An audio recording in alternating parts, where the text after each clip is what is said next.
Good morning, everybody. I'm Ed Parcaut, usually here with Mike Kelly, but he's out sick again today. So, send him your wishes and give him prayers that he gets better so much faster. We need him over here. I get tired of talking to myself all the time.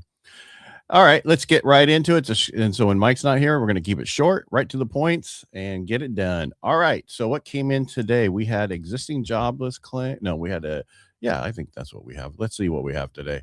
We have let's see, stocks are Dow was down like 400, almost 500 points earlier. Rates are going. We love this. They're up 23 basis points, and the 10-year sitting at 4.1269. That's all good news for us. That's going the right way we want it. Jobless claims came in much hotter than expected, with continuing claims ticking higher. I'll get into that in a second. I'm going to get into existing home sales that dropped sharply in January, but prices are also edging up and supply is improving. We've seen that also. And the two big industry headlines is PennyMac is buying Cellar, a major servicing shakeup, and Unison is facing a lawsuit. Unison is that no debt home equity investment that they say is, don't get a second mortgage to get this, and then people get it, and then they can't do anything with their house until a certain period of time because they didn't read the fine print. So be careful when you get into that stuff. All right, so let's get into it. As I said, the Dow is down now. It was up earlier, and the 10-year was there. Let's get right into the actual meat. All right. So initial jobless claims, that's new filings for unemployment, came in at 227,000. That's down 5,000 from prior week revision of 232,000, but was above the expectation of 222,000. Amazing how 5,000 more is a surge. Continuing claims, which is people staying on benefits. Remember, they can only stay on for 21 weeks in some places and 26 in others, rose to 1.86 million, up from 1.84 million. Remember, a lot of the people from last year are no longer on here because of the fact that they can't stay on forever. Basically, it's a saying, don't get laid off because you're going to be unemployed for very much longer. It's not alarming. It's not a big deal, but it's just still there. All right, let's look at existing home sales. Existing home sales are houses that have been sold before. They're not brand new. They fell 8.4% in January to 300.91 million annualized pace. That's below the normal 400 plus million that we do. But that's below the 4.1.8 million estimate that they had. Two other key details: supply is up 3.4% year over year. Median existing home price is 396,800. It's funny how that goes between that and then 400 and something, and then now we're up 9/10 of a basis points, or 9/10 of a percent from a year ago. It's funny how they love these numbers. Statistic, it's like the book I have, How to Lie with Statistics. You can get anything to sound good for you. So what's happening? Sales fell hard, especially in December. There was a ton of cancellations of listings and actual contracts. So affordability is rate sensitive. Rates are improving. Now is the time. We've talked about this before, and we'll say it again. When's the best time to buy a house? 10 years ago or today? Get out there now. I have a ton of people starting to get qualified because they're looking, and eventually this inventory is going to pop on, and then everybody's going to attack it, and everybody's going to be competing again against it. Inventory, because remember, when you're going to have competition, they're going to say, I'm not paying your buyer fee. That's what they're going to do. So get in there now so that they'll cover that for you.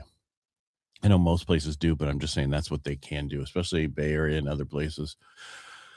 Long story short, we know all this existing home sales is only 20% of that is an issue with the fact that people have mortgages under 3%. 24% have above 6%. The rest of them have in between there. So that it's not because of where rates are that people have really low rates and they're not selling their house. It's just in general, people are staying in their houses way much longer than they used to. And that's how it's going to be for a while. I'm not moving unless I could, unless they put in a government that's even worse than this one. And then we're going to have to talk about it because this is getting ridiculous and I just mean about taxes. All right. I'm not trying to get political here. I'm just saying the tax part is just ridiculous. 35,000 more we pay here in the state than other places just to live here, us as a family of. That's just ridiculous.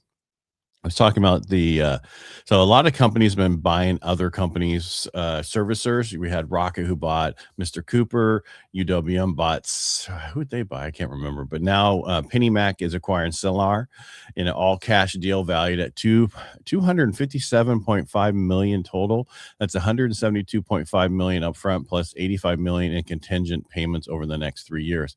Not a bad buyout. Why this is huge. This deal adds up to 740 billion in mortgages subservicing rights. That's about 2 million loans coming into the platform, and that pushes PennyMac's servicing footprint to over 1 trillion. This transaction expected to close in the second half of 2026, pending approval. While this matters beyond the headline, subservicing is attracting because it's fee income and generally less capital intensive than other mortgage businesses. It's also a major bet on scale and technology. Winners in the servicing 10 will be ones who can run a clean operation and massive volume, especially when margins are pressured. Remember, they're gonna fight you if you have clients and they go to those places. You're not going to get them back. So basically you're going to see more, so that you need to really be part of your clients all the time, and we talked about this a lot of time. But there's Unison we talked about a long time ago. They sent a thing, instead of getting a second mortgage, let us get part of your equity. We'll give you the money you want. There's no payments. We just want part of your equity going forward. What they don't tell you is you can't refinance, you can't sell it for a certain period of time. It is secured, and you're going to owe a large lump sum payment down the way. And so they're being sued right now. So if you have a chance of looking at this, don't do it. I had a accountant reach out to me to try to one of my past clients trying to refinance, and then he found out he did one of those, and he was stuck in it for a while because they have a minimum time that you can actually before you can refinance or do anything else. And that's pretty much it. I know I went on longer than I thought, but really, initial jobless claims came in better than they expected, and existing home sales fell a little bit, but we're going to see that come back. So don't worry about it. And that's all I have for today. Mike, hopefully, will be back tomorrow. So we'll have some bantering, and plus, we'll have numbers about the local and all of California. So make it a great day, and we'll be back tomorrow. All right. Bye.